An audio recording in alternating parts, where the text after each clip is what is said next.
Hey everybody, in this video we're going to be taking a look at two budget-conscious optical snoots that you see right here, and we're going to have some real examples of what the projections look like at a distance in my photo video studio so you can get a better idea of how well it actually performs, what the projections look like, and how much space you're actually going to need for this to be effective and whether or not it is a viable option for you with the given space that you have. Now after testing these two, these are both great options with not a whole lot of cons. That makes the decision-making process that much harder because there's a lot of benefits and they're both slightly different. So hopefully at the end, you'll have enough information to make a better decision. Having said that, I recently did another video on the well-being optical snoot, which is a little bit larger. It does have some drawbacks, mainly not as many gobos as these ones right here, and the focal length on it is very narrow. So in my studio, I did the test just like I did with these.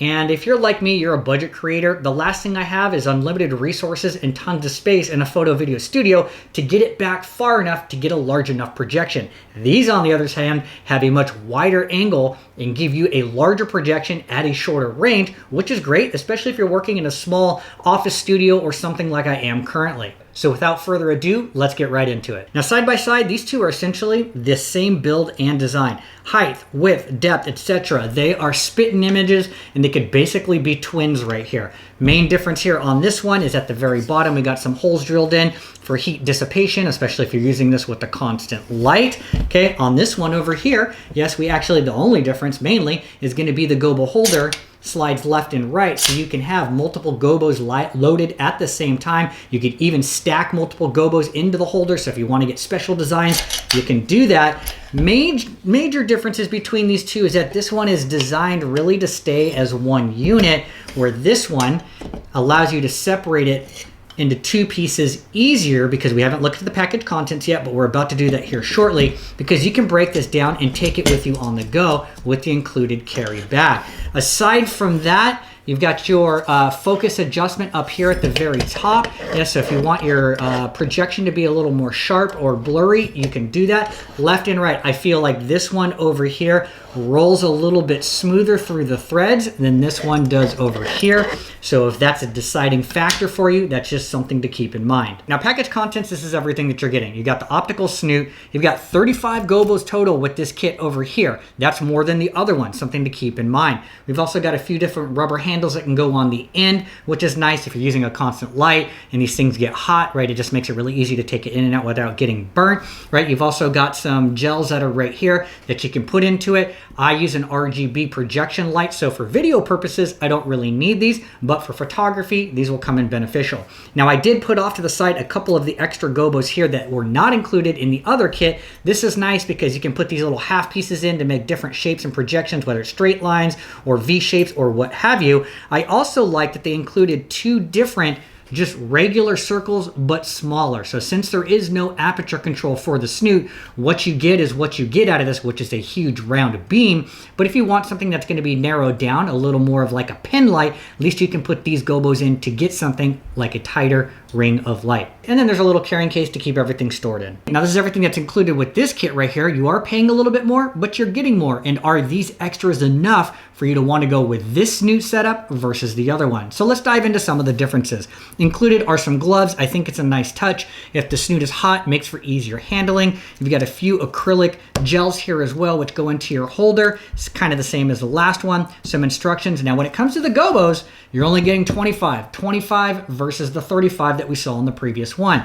Is that enough? It may or it may not be. Things to consider when we start looking at them. What I really like is that it's got this storage carry bag along with the strap here. So as you open this up, it's going to open up, right? And you can split these two in half, as I mentioned earlier. I think I did. Yes, and then you've got your little storage bag where you can put one side, the other in here. I think this is fantastic because when you're not using it, do you really just want to stick it on a shelf? Or would you rather have it in a carry bag where you can close it up in case it gets knocked off? Or if you're taking it on to go, it's just already provided for transport and storage.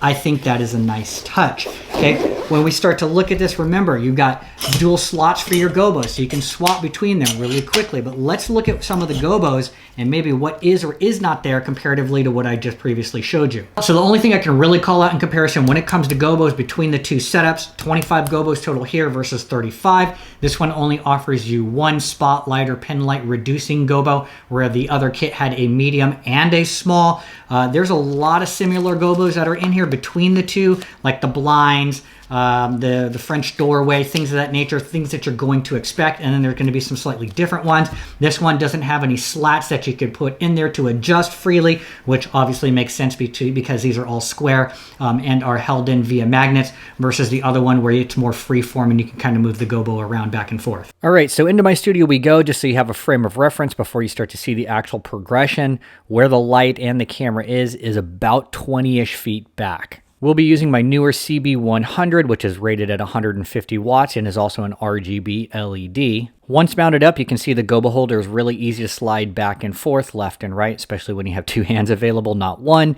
And then you can take your gobos, load them in there. The magnet's going to hold it in. It's really convenient. And then we have our focus control on the end, whether you want a sharp or a soft projection. This Snoot's similar but different. This time we can only load gobos one by one. One nice touch though, as you can see, is you can rotate the gobo inside the housing so you can get it perfectly level without having to rotate the entire Snoot housing. And focus adjustment on the end, just like the other Snoot. Side-by-side comparison, this is the size of the projection that you're going to get, and this is only at 50% power. You'll notice that the backdrop that I'm standing in front of is only about 8 feet tall, while the ceilings are around 11-ish feet.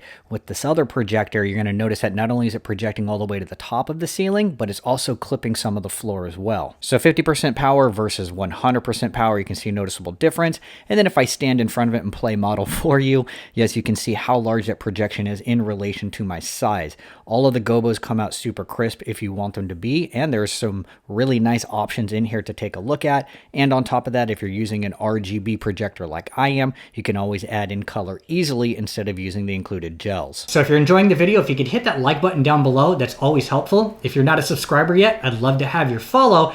And if you're feeling like one of these is already calling out to you, comment down below as to which one it is. The other Snoot's similar but different, but you can see how large this projection is at full power.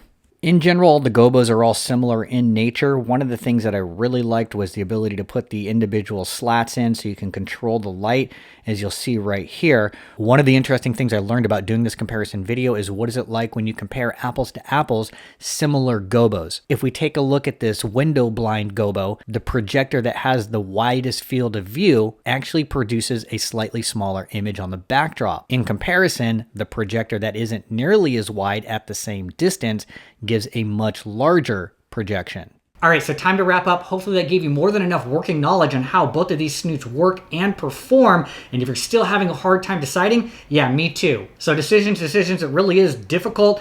This one over here has some nice pros. You've got the dual slot holder for the gobos, but you're getting less gobos, only 25. Costs a little bit more, but you're getting more with a storage bag and whatnot. And then the projection size is just a little bit smaller than this one over here. This one over here has a slightly wider field of view and a wider projection, but what you see is what you get. Yeah, this, the gobos, the gels, that's it.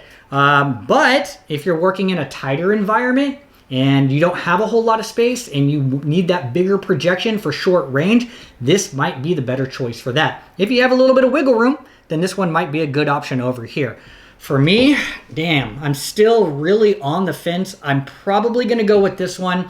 If this one came with 35 gobos just like this one, this would be a no-brainer. If this one came with a carry bag, you know what? I might probably go this direction. So it's quite the toss-up, but I'm probably going to go with this one. But like I said, both of these are great options. It really just depends on which one you feel fits best for your current usage.